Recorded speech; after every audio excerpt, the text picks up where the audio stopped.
Thanks, Helen. Well, thank you very much, Helen.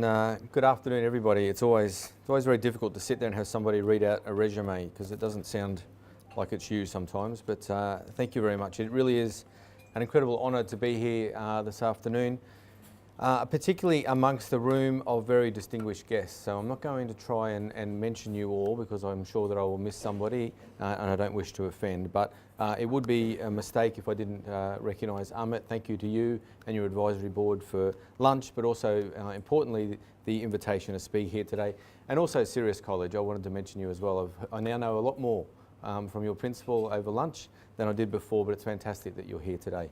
But it is a room full of distinguished guests from across society and across a number of organisations, and it really is an honour and a pleasure to be here. Helen has already said this, but can I also join with her and acknowledge the traditional owners of the land on which we gather, their elders past and present, and the attachment that they have to this place. In 1829, British police leaders designed the principles of policing that shape much of modern policing today. They've become known within police as the Peelian Principles, after the UK Home Secretary of the time, Sir Robert Peel. But in truth, and perhaps I'm biased as a police commissioner, I think in reality they were developed by police commissioners who wanted to change the way that policing was done in the UK at the time. All of the principles are worth reflecting on, but in the context of what we're talking about today, there's one in particular. Principle number 9 says that to recognise always that the test of police efficiency is the absence of crime and disorder and not the visible evidence of police action in dealing with it. The absence of crime and disorder, not our visible presence in dealing with that crime. It's a principle that stands the test today, and it's an undisputable fact. Most of the good work, the best work that police do, will rarely be seen. It won't attract media coverage. It won't get public accolades. It's the work we do to prevent crime, mostly via our community contacts, people like yourselves, and it's this work that will have by far the greatest impact. And I guess this is what I want to discuss a little bit more today.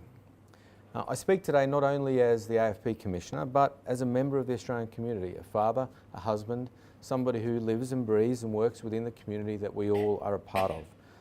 And I want to talk a little bit about how police, particularly the Australian Federal Police, play our part in that shared goal that is social cohesion. Now, we all have a vested interest in greater social cohesion. And it's been described by the Scanlon Foundation, who we've already heard a little bit about today, that as the willingness of members of our society to cooperate with each other in order to survive and prosper. Social cohesion. I'm sure you all agree with me that a cohesive society is critically important, but it's something that's sometimes easier said than done. Increasingly, we are seeing outward signs that challenge this cohesion. So why is that? And what is it that we can do about it?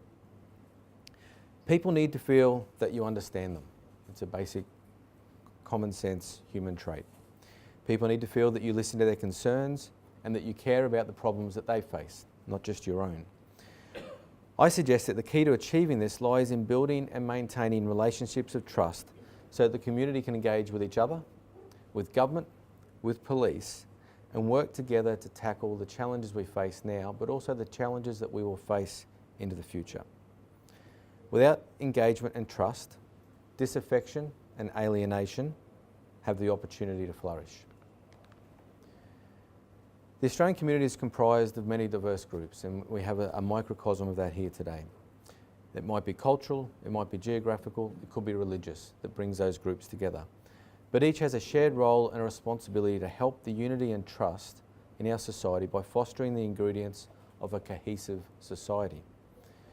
Now, Mr. Herman Ousley, the chairman of the UK Commission of Racial Equality, put it this way. He said, social cohesion must encompass the basic principles of justice, fair treatment, equality of opportunity, equal participation and self-determination from all people of diverse backgrounds in these societies if we are not to have social chaos, breakdown and even disorder. I like that description. These foundation blocks are necessary to reduce the risk of marginalised communities, disengaged individuals, and in the current context, the associated risk of radicalisation. Now, Australia, we know, is considered a success story for multiculturalism and cohesion. In 2015, the Scanlon Foundation reported that Australia remains a stable and highly cohesive society. The Australian Multicultural Council reports that social cohesion at the national level is strong. However, there is not a trickle-down effect to the local community. While many people enjoy and celebrate diversity and difference and their positive aspects on society, there are also people who see this as a threat. This can lead, of course, to what we see occasionally is that us versus them mentality. We see this where communities are isolated or communities are distrustful, where young people turn to radical interpretations of faith or culture. And unfortunately, we see it in events like Reclaim Australia rallies. And it's at this level where community engagement and effective law enforcement are connected and most crucial. The AFP currently operates in a very complex environment. All of our partners do. The environment reflects the growth, development and prosperity of a multicultural Australia. An environment which requires our understanding and adaptation of new social challenges, community threats and of course technology. For police, our role lies in increasing public safety, protecting the community, preventing and disrupting crime through a clear understanding of what that environment means and how it operates. In short, our objective, and I'm sure it's shared by my colleagues around the country, is to support and build social cohesion, not undermine it. We're here to support and build social cohesion. Now, we achieve this by building relationships of trust with the communities that we serve. We have a responsibility to identify opportunities and develop programs to strengthen this trust. It's not an easy job, we know that. It requires a proactive approach to community engagement that preempts the reactive investigation and prosecution that we're so often known for.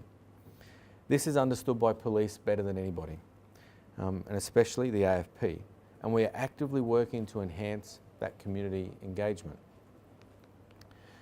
AFP initiatives complement the broader Australian Government initiatives, of course, and the Australian Government has invested in social cohesion through programs such as the Living Safe Together program and other early intervention programs that the Attorney General's Department and some of our other Commonwealth departments, as well as state and territory departments, are actively involved in. We meet regularly with a number of our key stakeholders and community leaders to build relationships of trust in our communities, but also to keep across community sentiment and understand your perspective. As part of this, we undertake a range of community engagement activities, not all of which are associated with that traditional image that you might have of police. Some examples, and these are just ones that the AFP are involved in, are the Unity Cup football, which some of you may be aware of, a round-robin event held between Muslim teams of the local community, members and representatives of the Australian Federal Police, as well as our colleagues from Victoria Police. The Unity Cup strengthens the ties between police and the Muslim communities, as well as other culturally and linguistically diverse communities, through a mutual appreciation of AFL. Now, I'm from Sydney, so I would say rugby league, but I give up that I'm in Melbourne now. And it's grown even more importantly over the years to not just be about Muslim communities, but also Indigenous communities, Jewish communities, participating in the Unity Cup, playing AFL football. It gives members a greater chance to interact with police in a far easier setting, a setting that we're all much more comfortable in. It gives us an opportunity to acknowledge common goals and to build positive relationships. Other activities that the AFP is involved in, one that comes to mind is the Think You Know Cyber Security Online Awareness Program. As I look through this room, there's a few of you, particularly my colleagues from the Sirius College, that are cyber natives. I'm not a cyber native, and I suggest that many of us aren't.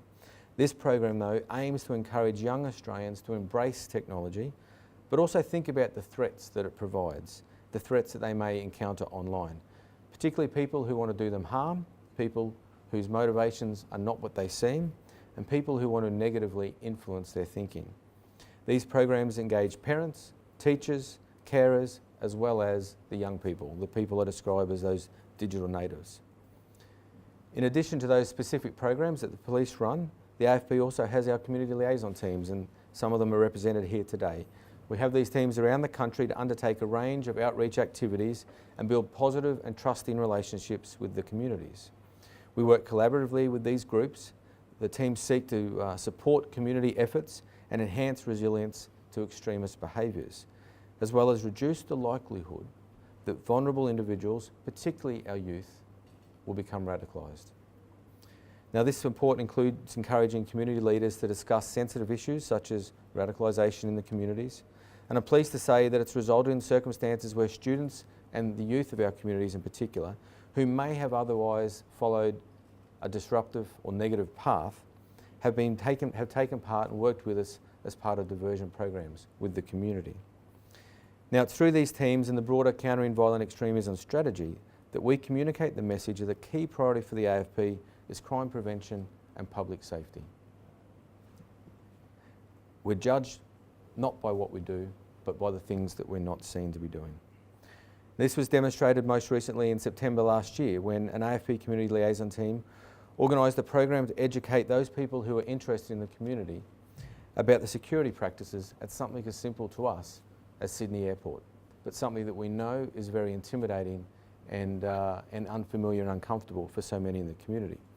The objective on that day was to create understanding, enhance existing relationships, and build the trust, and in many cases, bust the myths that are often perpetrated and propagated.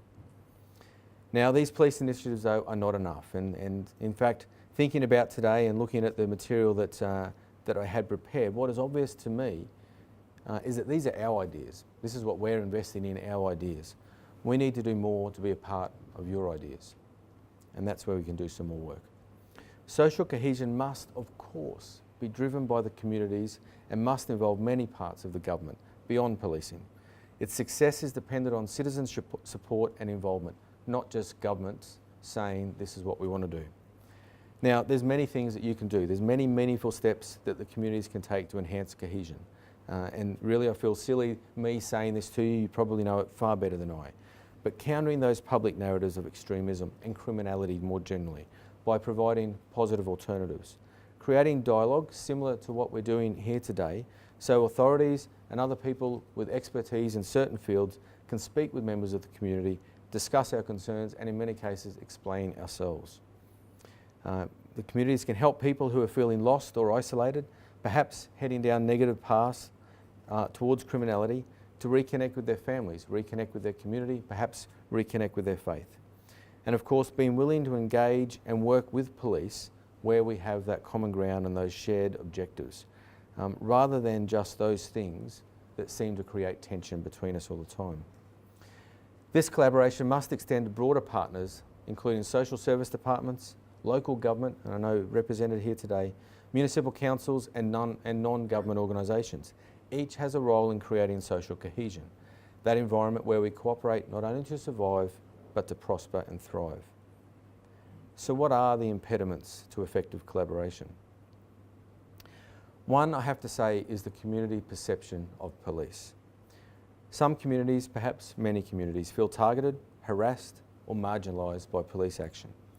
In part, this perception is reinforced by media reporting on the hard response of law enforcement, the increasing amount of counter-terrorism related operations, our tactical policing objectives, control orders, border control measures, as I mentioned, at airports, and so on.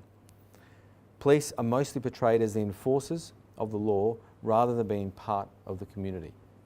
And this portrayal affects the community groups, it erodes social trust, and it can contribute, and does contribute, to the backlash effect that police start to see, particularly amongst our Islamic communities.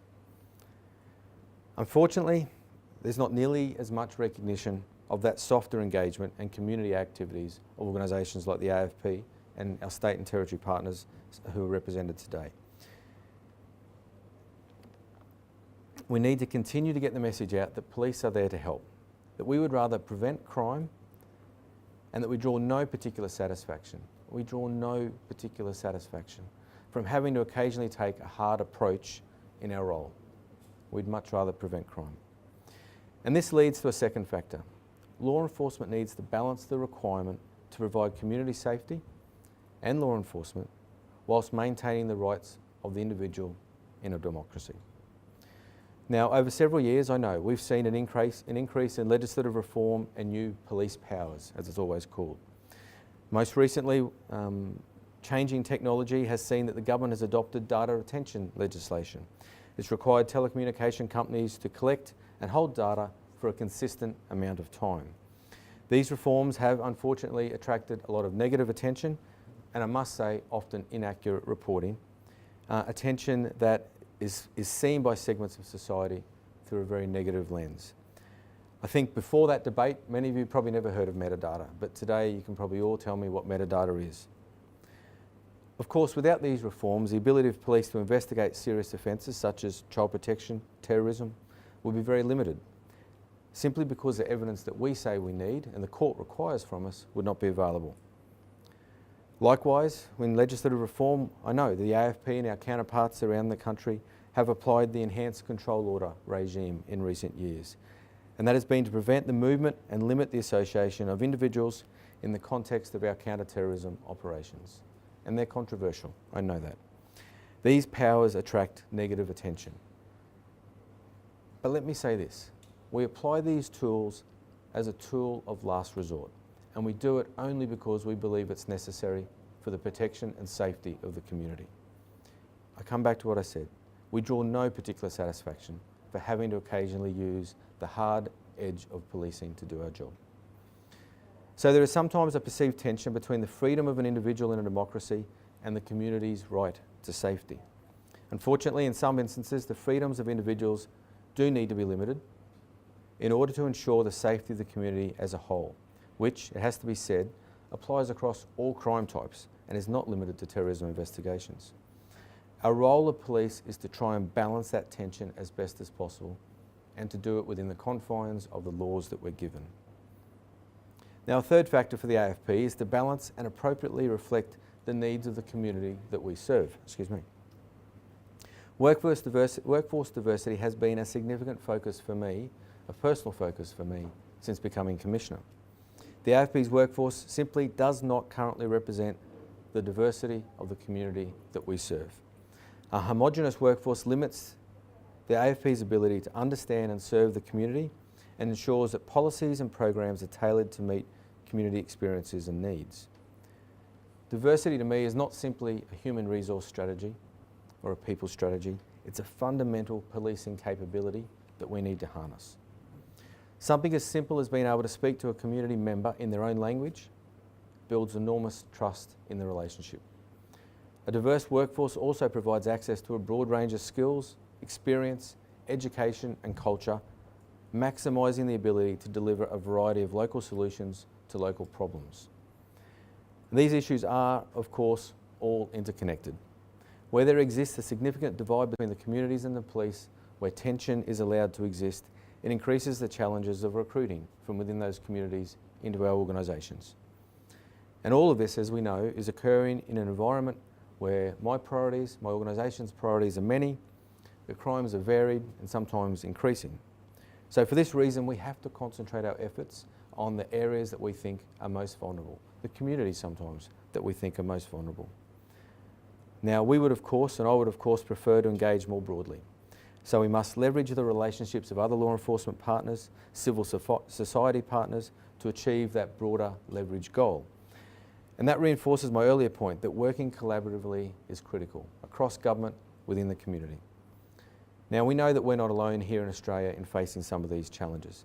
Many countries around the world are grappling with similar issues, particularly multicultural societies and societies which are feeling the impacts of globalisation and the movement of people. The Council of Europe has developed an action plan for social cohesion, and the UK has implemented social cohesion strategies for many years. Themes such as cultural diversity, equity and civil engagement are common amongst those strategies, and it resonates with what we are trying to do here in Australia. So, what does the future look like and what do we need to do? Well, the relationship between police and the community, of course, is not static. Nothing in the current modern world is static. We all need to be progressive, we need to be flexible, we need to keep our strategies under close consideration, and we have to adapt them to change. In order to effectively enhance cooperation with the community, we need to continue strengthening our relationships and further cultivating that fundamental principle of trust. As police, we need more proactive media engagement to ensure the community understands what we are doing, but more importantly, why we are doing it. As I've said publicly before, police need to get better at explaining ourselves. We need to work with the media as a means to assist with engagement, not see it as the enemy. Now, this includes interviews by AFP officers, for example, as well as the use of social media tools which allow for interactive discussion, allowing the community to engage with us directly and to discuss issues that affect them. As Commissioner, it's my aim to ensure that the AFP is viewed as an organisation that is professional, trusted and understood, not one that is feared and misunderstood. We must expand law enforcement networks to better link the community with groups, such as the AIS, who can contribute to positive communication and sustain changes in the way the community and the police work together. I want to build on the community liaison teams currently underway and work closely with community leaders such as yourselves, families, parents, teachers, carers, people who are influential within the community. I want to create dialogue, increase the trust between the communities and police, and challenge the assumptions that we are targeting ethnicities rather than the reality that we are targeting crime. I also want to continue promoting community leadership and encouraging civil participation, preventing criminal activity and supporting public safety.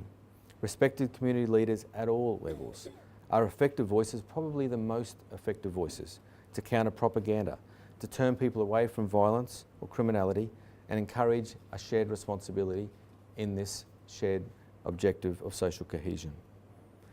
The AFP already works collaboratively with many agencies whose programs are complementary to ours. But police responses cannot solve every problem, we know that. Accepting issues are multifaceted rather than monolithic gives us much greater chance of success. I would much rather people are diverted to early intervention mechanisms and avoiding a path towards crime than to ever have to arrest them or have them interact with police. And finally, as Commissioner, I've committed to building a workforce that better reflects the diversity of the society we serve.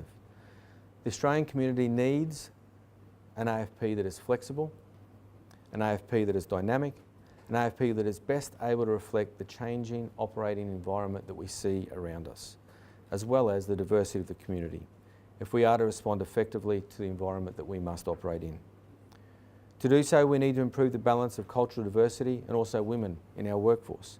Some of you would see that I've recently appointed the former Sex Discrimination Commissioner, Ms Elizabeth Broderick, who many of you may be aware of, to assist the AFP in improving diversity and inclusiveness in our workforce.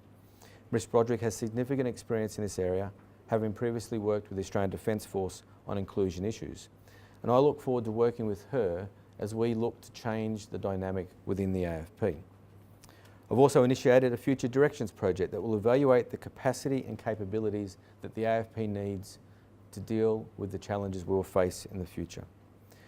This project will report back shortly, and of course I look forward to examining the recommendations it makes to me. And while I can't predict the future and nobody can clearly say what is around the corner, we can make sure that we are flexible and we can make sure that we are well positioned to respond to whatever environment we have to deal with. But I ask of you, the community leaders, the community as a whole, to consider what you can do to work with us. But don't just consider it, you need to tell us. You need to work with us and say what more we have to do. How can you get involved? How can you build those bridges within your community and with police as well as with other groups? How can the police become involved in your objectives? How can our combined voices be stronger than individual voices? We recognise that the world is constantly changing, society is changing. Police must adapt, as I've said, we must respond to this change. We must deal with what comes around the corner at us next. We must be creative, we must be flexible, and we must work together. Only through this approach can we be successful. Now, we are seeing some success. Real relationships are being built, and again, I'm honoured to be here today. Real progress is being made at all levels of our societies and all levels of our organisations. But we should never be satisfied, and we should not rest on our laurels. We should not settle for anything but the best. More is needed, and events such as this are critical in continuing the dialogue and exploring new ways of working together.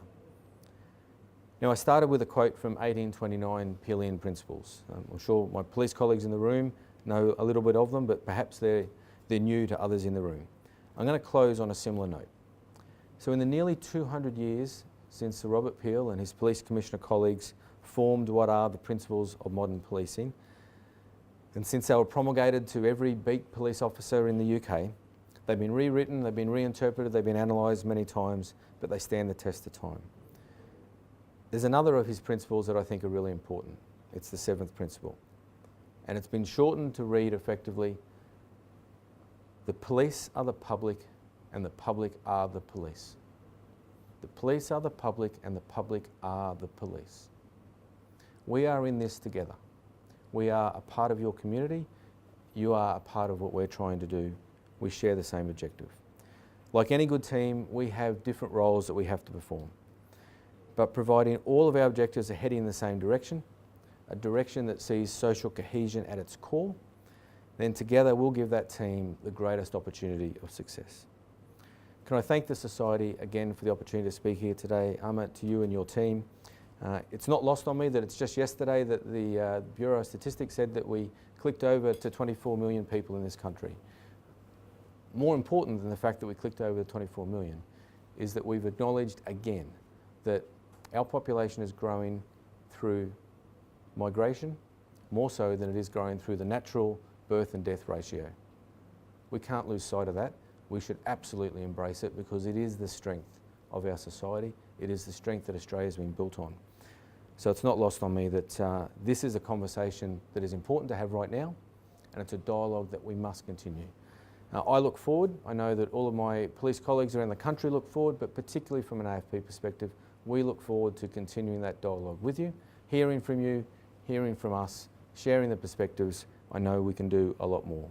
With that, thank you very much. I hope everyone has a wonderful afternoon.